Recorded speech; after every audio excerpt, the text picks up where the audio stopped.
ಸ್ನೇಹಿತರೆ ನಮಸ್ಕಾರ, ನಾನು ರವೀಂದ್ರ ಜೋಶಿ. ಮಮತಾ ಬೇಗಂ ಅವರು ಕಲ್ಕತ್ತಾ ಹೈಕೋರ್ಟ್ಗೆ ನಿನ್ನೆ ಗುರುವಾರ ಇದ್ದಕ್ಕಿದ್ದ ಹಾಗೆ ಮತ್ತೆ ಲಾಯರ್ಸ್ ರೋಬನ್ನು ಧರಿಸಿ, ಅಂದರೆ ಒಂದು ಗೌನನ್ನು ಧರಿಸಿ, ಕಪ್ಪು ಗೌನನ್ನು ಧರಿಸಿ, ಅದೇ ಹವಾಯಿ ಚಪ್ಪಲಿ, ಅದೇ ಬೀಳಿ ಸೀರೆಯಲ್ಲಿ ಕೋರ್ಟಿಗೆ ದಾಂಗುಡಿಯನ್ನಿಡ್ತಾರೆ. ವಾದ ಮಂಡನೆ ಮಾಡ್ತೀನಿ, ವಕೀಲಿಕೆ ಶುರು ಮಾಡ್ತೀನಿ ಅಂತ ಹೊಸ ನಾಟಕವನ್ನು ಪ್ರಾರಂಭ ಮಾಡಿದ್ದಾರೆ. ಅದರ ಅತ್ಯಂತ ಕುತೂಹಲಕಾರಿಯಾದ ಮಾಹಿತಿಯನ್ನು ಇವತ್ತು ತಮಗೆ ನೀಡ್ತಾ ಇದ್ದೀನಿ. ಹಲವಾರು ವಿಷಯಗಳನ್ನು ತಮ್ಮ ಜೊತೆ ಮಾತಾಡಬೇಕಾಗಿದೆ. ಮೊದಲನೇದಾಗಿ ರಾಹುಲ್ ಗಾಂಧಿಯವರ ಅಕ್ರಮ ಆಸ್ತಿ ಪ್ರಕರಣದ ಕುರಿತು ಮಾತಾಡಬೇಕು, ಅದನ್ನು ಮಾತಾಡ್ತೀನಿ. ಆಮೇಲೆ ಅದಾದ ಮೇಲೆ ಅರವಿಂದ್ ಕೇಜ್ರಿವಾಲ್ ಪ್ರಕರಣದಲ್ಲಿ ಆತನ ಮೇಲೆ ಡಿಫೇಮೇಷನ್ ಕೇಸ್ ಹಾಕಲಿಕ್ಕೆ ಜಡ್ಜ್ ಸಿದ್ಧರಾಗಿದ್ದಾರೆ, ಆ ಪ್ರಕರಣವನ್ನು ಮಾತಾಡ್ತೀನಿ. ಸದ್ಯಕ್ಕೆ ಈ ಸಂಚಿಕೆಯಲ್ಲಿ ಮಮತಾ ಬೇಗಂ ಅವರ ಸಂಪೂರ್ಣ ವೃತ್ತಾಂತವನ್ನು, ಜಾತಕವನ್ನು ಜಾಲಾಡುವ ಕೆಲಸವನ್ನು ನೀವು ಮಾಡೋಣ. ನಿಮಗೆ ಗೊತ್ತು, ಈ ಹಿಂದೆ ಇವರು SIR ಮತದಾರರ ಪಟ್ಟಿಯ ಪರಿಷ್ಕರಣೆಗೆ ಸಂಬಂಧಪಟ್ಟ ಹಾಗೆ ಕಟ್ಟ ಕಡೆಯ ಹೋರಾಟವಾಗಿ ಅತಿ ದೊಡ್ಡದಾದಂಥ ಗಿಮಿಕ್ಕನ್ನು ಮಾಡ್ತಾ ಸ್ವತಃ ಸುಪ್ರೀಂ ಕೋರ್ಟ್ಗೆ ನುಗ್ಗಿ ತಾನೇ ವಾದ ಮಂಡನೆ ಮಾಡ್ತೀನಿ ಅಂತ ಕೋರ್ಟ್ ಜಡ್ಜ್ ಮುಂದ್ಗಡೆ ಬಂದು ನಿಂತಿದ್ರು. ಚೀಫ್ ಜಸ್ಟಿಸ್ ಸೂರ್ಯಕಾಂತ್ ಅವರ ಎದುರಿಗೆ ಜಸ್ಟಿಸ್ ಸೂರ್ಯಕಾಂತ್ ಅವರು ಹೇಳಿದರು, ನಿಮ್ಮ ಹತ್ರ ದೊಡ್ಡ ಬ್ಯಾಟ್ರಿ ಆಫ್ ಲಾಯರ್ಸ್ ಇದ್ದಾರೆ, ಅಂದರೆ ಲಾಯರ್ ತಂಡ ಇದೆ, ನೀವು ವಾದ ಮಂಡನೆ ಮಾಡುವ ಅಗತ್ಯವೇ ಇಲ್ಲ, ಅವರು ನಿಮ್ಮ ಪರವಾಗಿ ವಾದ ಮಂಡನೆ ಮಾಡ್ತಾರೆ, ನೀವು ಯಾಕೆ ಮಾಡ್ತೀರಿ? ಇಲ್ಲ, ಈ ವಿಷಯವಾಗಿ ನಾನೇ ಮಾತನಾಡಬೇಕು ಅಂತ ಬಂದಿದ್ದೇನೆ, ನಾನೇ ವಾದ ಮಂಡನೆ ಆಯಿತು ಅಂತ ಪುರಸ್ಕರಿಸಿದರು. ಆದರೆ ಕೇಸು ನಿಲ್ಲಲಿಲ್ಲ, ವಜಾ ಆಗಿ ಹೋಯಿತು. ಅದಾದಮೇಲೆ ಈ ಗಿಮಿಕ್ ಮುಗೀತು ಅಂತ ಮಾಡಿದರೆ ನಿನ್ನೆ ಗುರುವಾರ ದಿವಸ ಮತ್ತೆ ಕಲ್ಕತ್ತಾ ಹೈಕೋರ್ಟಿಗೆ ಬರ್ತಾರೆ, ಮತ್ತೆ ಮೊಕದ್ದಮೆಯನ್ನು ಹಿಡ್ಕೊಂಡ್ಬರ್ತಾರೆ. ಪ್ರಕರಣ ಏನು? ಪ್ರಕರಣ ಅವರು ಹೇಳುವ ಪ್ರಕಾರ ಒಬ್ಬ ಕಲ್ಯಾಣ ಬಂಡೋಪಾಧ್ಯಾಯ ಅಂಥೇಳಿ ಒಬ್ಬ MLA ಪಶ್ಚಿಮ ಬಂಗಾಳದಲ್ಲಿ ಇದ್ದಂಥ ವ್ಯಕ್ತಿ, ಆತನ ಮಗ ಶ್ರೀಶನ್ಯ ಬಂಡೋಪಾಧ್ಯಾಯ ಅನ್ನೋರ ವಕಾಲತ್ತನ್ನು ಅವರು ಇವರಿಗೆ ಕಕ್ಷಿದಾರರು, ಮಮತಾ ಬೇಗಂ ಅವರ ಕಕ್ಷಿದಾರರು. ಅವರ ವಕಾಲತ್ತನ್ನು ಹಿಡ್ಕೊಂಡು ಇವರು ಬರ್ತಾರೆ. ಬಂದು ಹೇಳ್ತಾರೆ, ಚುನಾವಣೆಯ ಸಂದರ್ಭದಲ್ಲಿ 10 ಕೊಲೆಗಳಾಗಿದ್ದಾವೆ, ಬೇಕಾದಷ್ಟು ಕಡೆ ಲೂಟಿಯಾಗಿದ್ದಾವೆ, ಬಹಳಷ್ಟು ಹಿಂಸಾಚಾರಗಳಾಗಿದ್ದಾವೆ. ಈಗಿರುವ ಸರ್ಕಾರ ಸಂತ್ರಸ್ತರಿಗೆ ನ್ಯಾಯವನ್ನು ನೀಡ್ತಾ ಇಲ್ಲ, FIR ದಾಖಲು ಮಾಡ್ಕೋತಾ ಇಲ್ಲ, ಪರಿಹಾರ ಕೊಡ್ತಾ ಇಲ್ಲ, ಸಂತ್ರಸ್ತರಿಗೆ ರಕ್ಷಣೆಯನ್ನು ಕೊಡ್ತಾ ಇಲ್ಲ. ರಕ್ಷಣೆ ಕೊಡಲಿಕ್ಕೆ ಕೋರ್ಟ್ ನಿರ್ದೇಶನವನ್ನು ನೀಡಬೇಕು. ಅಂದರೆ PIL ಪ್ರಕರಣ, ಸಾರ್ವಜನಿಕ ಹಿತಾಸಕ್ತಿಯ ಪ್ರಕರಣ.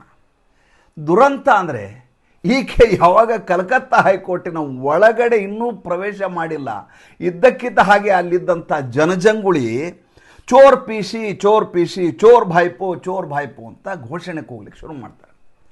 ಚೋರ್ ಪೀಸಿ ಅಂದರೆ ಏನು?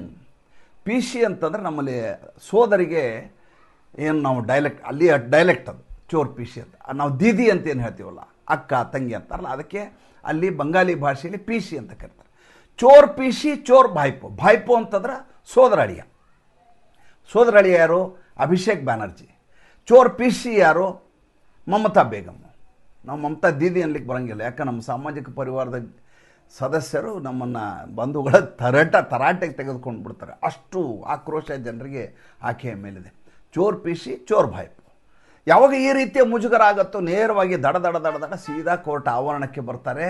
ಆವರಣಕ್ಕೆ ಬಂದು ತಮ್ಮ ಮೊಕದ್ದಮೆಯನ್ನು ದಾಖಲು ಮಾಡಲಿಕ್ಕೆ ಹೋಗ್ತಾರೆ. ಯಾಕೆ ಹೀಗೆ ಹೋದರು ಅಂದರೆ 3 ಪ್ರಮುಖವಾದ ಬೆಳವಣಿಗೆಗಳಾಗಿದ್ದಾವೆ. ಮೊದಲನೇದಾಗಿ ಅಲ್ಲಿ 10 ಕೊಲೆಗಳಾಗಿಲ್ಲ. 2 ಕಾಂಗ್ರೆಸ್ಸಿನವರು, ಒಬ್ಬ ಭಾರತೀಯ ಜನತಾ ಪಾರ್ಟಿಯ ರಥ್ ಅಂತೇಳಿ ನಮ್ಮ ಸುವೇಂದು ಅಧಿಕಾರಿ ಆಪ್ತ ಕಾರ್ಯದರ್ಶಿ, ಒಬ್ಬ TMC ಕಾರ್ಯಕರ್ತ, 3 ಜನರ ಹತ್ಯೆ ಆಗಿದೆ. ಒಟ್ಟು 4 ಹತ್ಯೆಗಳಾಗಿದ್ದಾವೆ. ಇಲ್ಲಿವರೆಗೂ ಅಲ್ಲಿ ಒಟ್ಟು ವೈಲೆನ್ಸ್ನಲ್ಲಿ 400 FIRಗಳನ್ನು ದಾಖಲು ಮಾಡಲಾಗಿದೆ. 233 ಜನರನ್ನು ದಸ್ತಗಿರಿ ಮಾಡಿಕೊಳ್ಳಲಾಗಿದೆ. ತನಿಖೆ ನಡೀತಾ ಇದೆ. CCTV ಫುಟೇಜ್ ಇಟ್ಕೊಂಡು, ಕ್ಯಾಮ್ರಾ ಫುಟೇಜ್ ಇಟ್ಕೊಂಡು ಈ ಆರೋಪಿಗಳನ್ನು ಹುಡುಕುವ ಕೆಲಸ ನಿರಂತರವಾಗಿ ನಡೀತಾ ಇದೆ. ಅದಕ್ಕೋಸ್ಕರ ಟೀಮನ್ನು ಮಾಡಿ ಬೇರೆ ಬೇರೆ ಭಾಗಗಳಲ್ಲಿ ಬಿಡಲಾಗಿದೆ. ಇದು ವಾಸ್ತವವಾಗಿ ಇರುವ ಸಂಗತಿ. ಮುಂಚೆ 2021ರ ಚುನಾವಣೆಯಲ್ಲಿ 5 ವರ್ಷಗಳ ಹಿಂದೆ 97 ಹತ್ಯೆಗಳಾಗಿದ್ದವು. ನೀವು ಕ್ರಾಸ್ ಚೆಕ್ ಮಾಡ್ಕೋಬೋದು. ಇನ್ನೆಲ್ಲ 2024ರ ಚುನಾವಣೆಯಲ್ಲಿ 58 ಹತ್ಯೆಗಳಾಗಿದ್ದವು. ಆ ಎಲ್ಲ ಹಿಂಸಾಚಾರವನ್ನು ಕಂಪೇರ್ ಮಾಡಿದರೆ ಮೊನ್ನೆ 2026ರಲ್ಲಿ ಆದಂಥ ಚುನಾವಣೆಯ ಸಂದರ್ಭದಲ್ಲಿ ಅದು ವಯಲೆನ್ಸೇ ಅಲ್ಲ ಅನ್ನುವ ಮಟ್ಟಿಗೆ ನಗಣ್ಯ, ನೀವು ಅದನ್ನು ಕನ್ಸಿಡರೇಷನ್ಗೆ ತಗೊಳ್ಳೋದಿಲ್ಲ. ಆ ಮಟ್ಟಿಗೆ ಶಾಂತವಾಗಿ ಮತದಾನ ಆಗಿರೋದ್ರಿಂದ ಅಲ್ಲಿ 92ರಿಂದ 93% ಮತದಾನ ಆಗಲಿಕ್ಕೆ ಸಾಧ್ಯ ಆಗಿದೆ. ಇಲ್ಲದೆ ಹೋಗಿದ್ರೆ ಹಿಂಸಾಚಾರ ಜಾಸ್ತಿ ಇದ್ದರೆ ಮನೆಯಿಂದ ಮತದಾರ ಹೊರಗಡೆನೆ ಬರೋದಿಲ್ಲ. ಅದಾದಮೇಲೆ ಇವರು ರಿಗ್ಗಿಂಗ್ ಮಾಡಿ ಓಟನ್ನು ತಾವೇ ಹಾಕ್ಕೊಳ್ಳೋದು ಅದೆಲ್ಲ ಮುಂಚೆ ನಡೀತಾ ಇತ್ತು. ಅದ್ರ ಬಗ್ಗೆ ಈಗ ಪ್ರಸ್ತಾಪ ಮಾಡೋದು ಬೇಡ.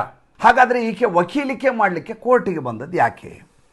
3 ಕಾರಣಗಳಿದ್ದಾವೆ. ಮೊದಲೇದು, ಯಾವ ಸೌತ್ ಡಮ್ ಮುನ್ಸಿಪಲ್ ಕಾರ್ಪೊರೇಷನ್ ಇತ್ತೋ ಅಲ್ಲಿ ಒಬ್ಬ ಕಾರ್ಪೊರೇಟರ್ ಸಿಕ್ಕಾಕೋತಾನೆ, ಸುಜಿತ್ ಬೋಸ್ ಅಂತ ಆತನ ಹೆಸರು. ಆತನನ್ನು ಬಂಧನ ಮಾಡಿದಾಗ ಆತನ ಮನೆಯಲ್ಲಿ 30 ಕೋಟಿ ಕ್ಯಾಶು, ಫ್ಲ್ಯಾಟ್ಗಳು, ಜೊತೆಗೆ ಫ್ಲ್ಯಾಟ್ನ ದಾಖಲೆ ಪತ್ರಗಳು, ಹಲವಾರು ಆಸ್ತಿಗಳು ಲಭ್ಯ ಆಗ್ತವೆ.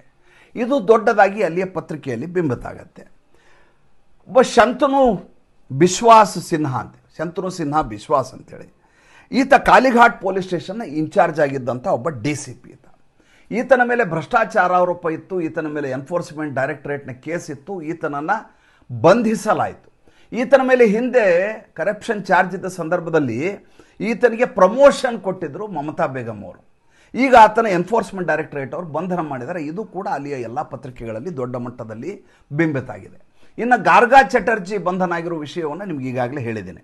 ಇದರ ಜೊತೆ ಸುವೇಂದು ಅಧಿಕಾರಿ ಸರ್ಕಾರ ಒಂದಷ್ಟು ತೀರ್ಮಾನಗಳನ್ನು ತೆಗೆದುಕೊಂಡಿದೆ. ಮೊದಲನೇದಾಗಿ ಟೀಚರ್ಸ್ ರಿಕ್ರೂಟ್ಮೆಂಟ್ ಸ್ಕ್ಯಾಮ್ ಇತ್ತಲ್ಲ, ನಿಮ್ಗೆ ಗೊತ್ತಿದೆ. ಪಾರ್ಥ್ ಚಟರ್ಜಿ ಮತ್ತು ಅರ್ಪಿತಾ ಮುಖರ್ಜಿ ಇಬ್ಬರು ಹೀರೋಯಿನ್ ಥರ ದೊಡ್ಡ ನೋಟಿನ ರಾಶಿ ಇಟ್ಕೊಂಡು ಅಕ್ಕಪಕ್ಕ ಕೂತಿದ್ದು, 30-35 ಮೊಬೈಲ್ ಫೋನ್ಗಳನ್ನು ಅರ್ಪಿತಾ ಮುಖರ್ಜಿಯಿಂದ ಕಿತ್ಕೊಂಡದ್ದು.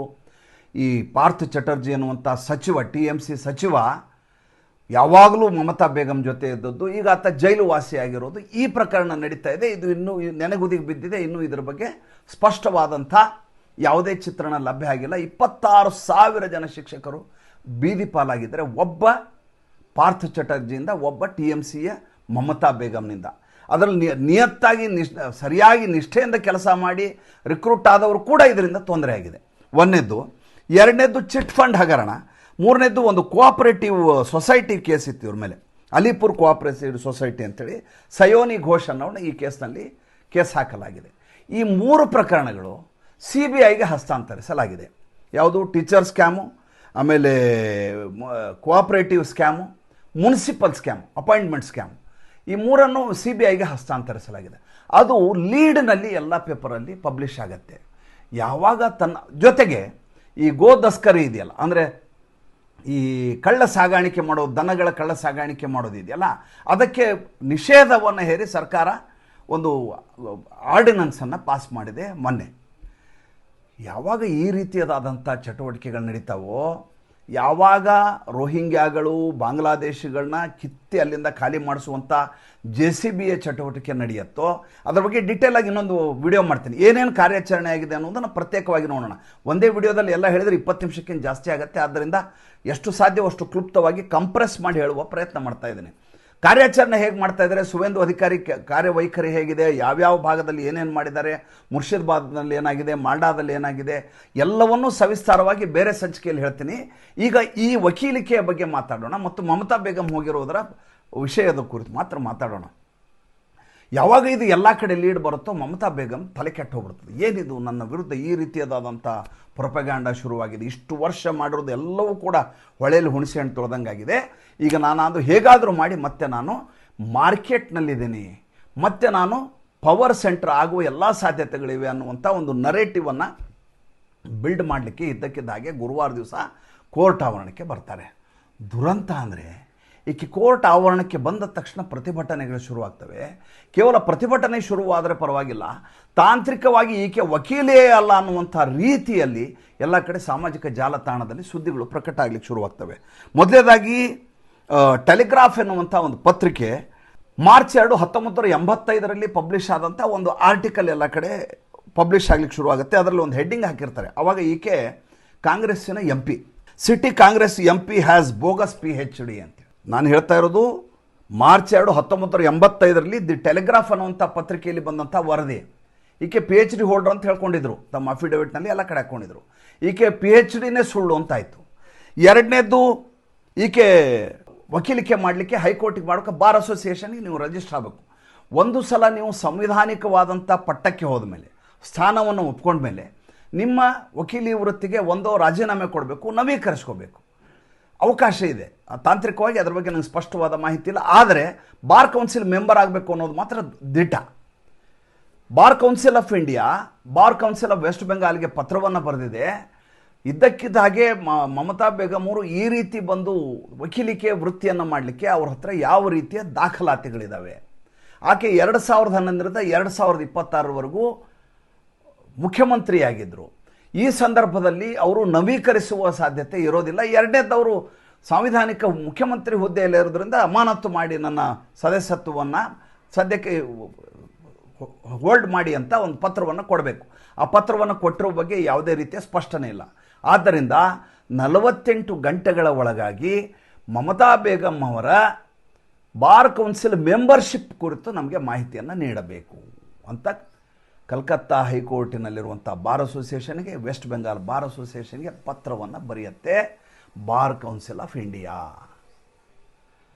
ಅಂದರೆ ನಾವು ಏನು ಬೇಕಾದರೂ ಮಾಡಬಹುದು ಅನ್ನುವಂಥ ಈ ದಾದಾಗಿರಿ ಇದೆಯಲ್ಲ, ಆ ದಾದಾಗಿರಿ ನೀವು ಎಲ್ಲೆಲ್ಲಿ ಅಲ್ಲದೆ ಹೋದರೂ ಹೋಗಿ ಕೋರ್ಟ್ನಲ್ಲಿ ನಿಲ್ತೀರಿ, ನಿಮ್ಗೆ ಯಾವುದೇ ಪವರ್ ಇಲ್ಲದೆ ಹೋದರೂ ಹೋಗಿ ಈ ದಾದಾಗಿರಿ ಮಾಡಿ ಎಲ್ಲಿ ಬೇಕಾದ್ರೆ ನುಗ್ತೀರಿ. ಸುಪ್ರೀಂ ಕೋರ್ಟ್ ಆವರಣದಲ್ಲಿ ಯಾರಿಗೂ ಕಾರ್ ತೊಗೊಂಡು ಹೋಗ್ಲಿಕ್ಕೆ ಪರ್ಮಿಷನ್ ಇಲ್ಲ, ಅದಕ್ಕೆ ಆದಂಥ ಜಾಗವನ್ನು ಫಿಕ್ಸ್ ಮಾಡಲಾಗಿದೆ. ತಮಗೂ ನೋಡಿರ್ತೀರಿ, ಗೊತ್ತಿರುತ್ತೆ. ಮಮತಾ ಬೇಗಂ ಹೋದಾಗ ಶಿಷ್ಟಾಚಾರವನ್ನು ಮೀರಿ ಭದ್ರತಾ ಸಿಬ್ಬಂದಿಯ ಜೊತೆ ನೇರವಾಗಿ ಒಳಗೆ ನುಗ್ತಾರೆ ಇವರು. ಆದರೂ ಕೂಡ ಒಂದು ರಾಜ್ಯದ ಮುಖ್ಯಮಂತ್ರಿ ಅನ್ನುವಂಥ ಕಾರಣಕ್ಕೋಸ್ಕರ ಈಕೆಯ ಮೇಲೆ ಯಾವುದೇ ರೀತಿಯ ಕ್ರಮವನ್ನು ಅಲ್ಲಿಯ ಸುಪ್ರೀಂ ಕೋರ್ಟ್ನ ಚೀಫ್ ಜಸ್ಟಿಸ್ ತೆಗೆದುಕೊಳ್ಳೋದಿಲ್ಲ. ಒಬ್ಬ ಮುಖ್ಯಮಂತ್ರಿ ಯಾಕೆ ಇದ್ರ ಬಗ್ಗೆ ಅನಗತ್ಯವಾಗಿ ವಿವಾದ ಮಾಡ್ಕೋಬೇಕು ಅಂತ. ಎರಡನೇದಾಗಿ ಮಮತಾ ಬೇಗಂಗೆ ಆ ಸಂದರ್ಭದಲ್ಲಿ ಭಾಳ ದೊಡ್ಡ ಮಟ್ಟದ ಪ್ರಚಾರ ಲಭ್ಯ ಆಯ್ತು. ಅವಾಗ ನೋಡಿ, ಒಬ್ಬ ಮುಖ್ಯಮಂತ್ರಿ ಬಂದು ತನ್ನ ರಾಜ್ಯಕ್ಕಾಗಿ ಈ ರೀತಿಯಾದಂಥ ವಾದ ಮಂಡನೆ ಮಾಡಿದ್ದಾರೆ ಅಂತ. ಅದೇ ಕೆಲಸ ಈಗಾಗತ್ತೆ ಅನ್ನುವಂಥ ಕಾರಣಕ್ಕೋಸ್ಕರ ಈಕೆ ಬಂದಿದ್ದು. ಸಮಸ್ಯೆ ಏನಾಗಿದೆ, ಯಾರ್ಯಾರು ಈಕೆಯ ಜೊತೆ ಇದ್ರೋ ಅವರೆಲ್ಲರ ಮೇಲೆ ದಾಳಿ ಆಗ್ತದೆ. ಉದಾಹರಣೆಗೆ ದಿಲೀಪ್ ಮಂಡಲ್ ಅನ್ನುವಂಥ ಒಬ್ಬ ಕಾರ್ಪೊರೇಟರು, ಆತನ ಆಸ್ತಿ ಪಾಸ್ತಿಗಳು, ಆತನ ಮನೆ, ಆತನ ವೈಭೋಗವನ್ನು ನೋಡಿದರೆ ರೇಡ್ ಆದ ಸಂದರ್ಭದಲ್ಲಿ ಒಬ್ಬ ಕಾರ್ಪೊರೇಟರ್ ಈ ರೀತಿ ಮಾಡೋಕ್ಕೆ ಸಾಧ್ಯನಾ? ಒಬ್ಬ ಮುಖ್ಯಮಂತ್ರಿ ಎಷ್ಟು ಆಸ್ತಿ ಮಾಡ್ಲಿಕ್ಕೆ ಸಾಧ್ಯ ಇಲ್ಲ, ಅಷ್ಟು ಆಸ್ತಿಯನ್ನು ಈ ಮನುಷ್ಯ ಹೇಗೆ ಮಾಡಿದ ಅನ್ನೋ ಸುದ್ದಿ ಬಗ್ಗೆ ಪತ್ರಿಕೆಗಳಲ್ಲಿ ದೊಡ್ಡ ಮಟ್ಟದ ಚರ್ಚೆ ಆಗುತ್ತೆ, ಮಾಧ್ಯಮಗಳಲ್ಲಿ ಚರ್ಚೆ ಆಗುತ್ತೆ. ಇಲ್ಲಿ ಕಡಿಮೆ. ಪಶ್ಚಿಮ ಬಂಗಾಳದಲ್ಲಿ ಎಲ್ಲ ಮಾಧ್ಯಮಗಳು ಕೂಡ ಡೇ ಆ್ಯಂಡ್ ನೈಟ್ ಸುವೇಂದು ಅಧಿಕಾರಿ ಕಾರ್ಯಾಚರಣೆಯನ್ನೇ ಲೈವ್ ಆಗಿ ತೋರಿಸ್ತಾ ಇದ್ದಾರೆ. ಎರಡನೇದಾಗ ಶಮೀಮ್ ಅಹಮ್ಮದ್ ಅಂತ, ಈತನ ಪತ್ನಿ ಕಾರ್ಪೊರೇಟರು.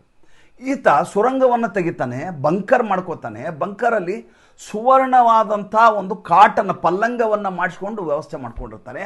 ಅಲ್ಲಿರುವ ಝೂಮರು ಸುವರ್ಣದ್ದಾಗಿರುತ್ತೆ. ಒಬ್ಬ ಕಾರ್ಪೊರೇಟರ್ ಪತಿ ಹೀಗೆ ಹೇಗೆ ಮಾಡ್ಲಿಕ್ಕೆ ಸಾಧ್ಯ ಅಂತ. ಇನ್ನೊಬ್ಬನ ವಿಷಯ ಭಾಳ ದೊಡ್ಡದಾಗಿ ಬಿಂಬಿತ ಆಗ್ತಾ ಇದೆ. ಮತೀಬುರ್ ರೆಹಮಾನ್ ಅಂತ ಈತನ ಹೆಸರು. ಈತ ಹರಿಶ್ಚಂದ್ರಪುರದ ಒಬ್ಬ ಎಮ್ ಎಲ್ ಎ ಈತ. ಈತ ಪ್ರಮಾಣ ವಚನ ಸ್ವೀಕಾರ ಮಾಡುವಾಗ ಈತನಿಗೆ ಬಂಗಾಲಿನೂ ಓದಲಿಕ್ಕೆ ಬರಲಿಲ್ಲ, ಹಿಂದಿನೂ ಓದಲಿಕ್ಕೆ ಬರಲಿಲ್ಲ. ಈಗ ನೋಡಿದರೆ ಈ ಮತೀಬುರ್ ರೆಹಮಾನನ್ನು ಬಾಂಗ್ಲಾದೇಶದಿಂದ ಕರ್ಕೊಂಬಂದು ಇಲ್ಲಿ ನಿವಾಸಿ ಅಂತ ಮಾಡಿದ ಹಾಗೆ ಮಾಡಿ ಈತನನ್ನು ಎಮ್ ಎಲ್ ಎ ಮಾಡಿದಾರಂತ ಈಗ ಸುದ್ದಿಗಳು ಹೊರಗಡೆ ಬರ್ತಾ ಇದ್ದಾವೆ. ಈ ರೀತಿಯದಾದಂಥ ನೂರಾರು ವಿಷಯಗಳು ಎಲ್ಲ ಕಡೆ ಹರಿದಾಡ್ತಾ ಇದ್ದಾವೆ. ಇದು ಏನಾಗಿದೆ, ಮಮತಾ ಬೇಗಂಗೆ ದಿಕ್ಕು ತಪ್ಪಿದ ಹಾಗಾಗಿದೆ. ಅದಕ್ಕೆ ನಾನು ನ್ಯಾಯವನ್ನು ಕೊಡಿಸ್ತೇನೆ ಅಂಥೇಳಿ ಸಾರ್ವಜನಿಕ ಹಿತಾಸಕ್ತಿಯ ಮೊಕದ್ದಮೆಯನ್ನು ಹಾಕಿದ್ದಾರೆ. ಏನಾಗತ್ತೆ, ಒಬ್ಬ ವ್ಯಕ್ತಿ ಸೋತು ಹೈರಾಣಾದ ಸಂದರ್ಭದಲ್ಲಿ ಒಂದು ಹುಲ್ಲು ಕಡ್ಡಿ ಸಿಕ್ಕರು ಅದೇ ಆಸರೆ ಅಂತ ಹೇಗೆ ಹೋಗ್ತಾರೋ ಹಾಗೆ ಮಮತಾ ಬೇಗಂ ಕೋರ್ಟಿಗೆ ಹೋಗಿದ್ದು. ಆದರೆ ಕೋರ್ಟಿಗೆ ಹೋದ ತಕ್ಷಣ ಯಾವಾಗ ಚೋರ್ ಪಿಶಿ ಚೋರ್ ಭಾಯ್ಪು ಅಂತ ಪ್ರತಿಭಟನೆಗಳು ಶುರುವಾಗ್ತವೋ ಮಮತಾ ಬೇಗಂ ವಾಪಸ್ ಕಾಳಿಘಾಟ್ಗೆ ತೆರಳುತ್ತಾರೆ. ಇಲ್ಲಿಗೆ ಈ ಅಧ್ಯಾಯ ಮುಕ್ತಾಯ. ಮಂಗಳವನ್ನು ಹಾಡ್ತಾ ಇದ್ದೀನಿ. ಮುಂದಿನ ಅಧ್ಯಾಯದಲ್ಲಿ ರಾಹುಲ್ ಗಾಂಧಿಯ ಅಕ್ರಮಾಸ್ತಿಯ ಬಗ್ಗೆ ಮಾತಾಡೋಣ. ಅರವಿಂದ್ ಕೇಜ್ರಿವಾಲ್ ಜಡ್ಜೇ ಮಾನಹಾನಿ ಕೇಸ್ ಆಗ್ತಾ ಇರೋ ಬಗ್ಗೆ ಮಾತಾಡೋಣ. ತುಂಬ ವಿಷಯಗಳಿದೆ ಮಾತಾಡೋದು. ಖಂಡಿತ ತಮ್ಮ ಜೊತೆ ಹಂಚ್ಕೋತೀನಿ.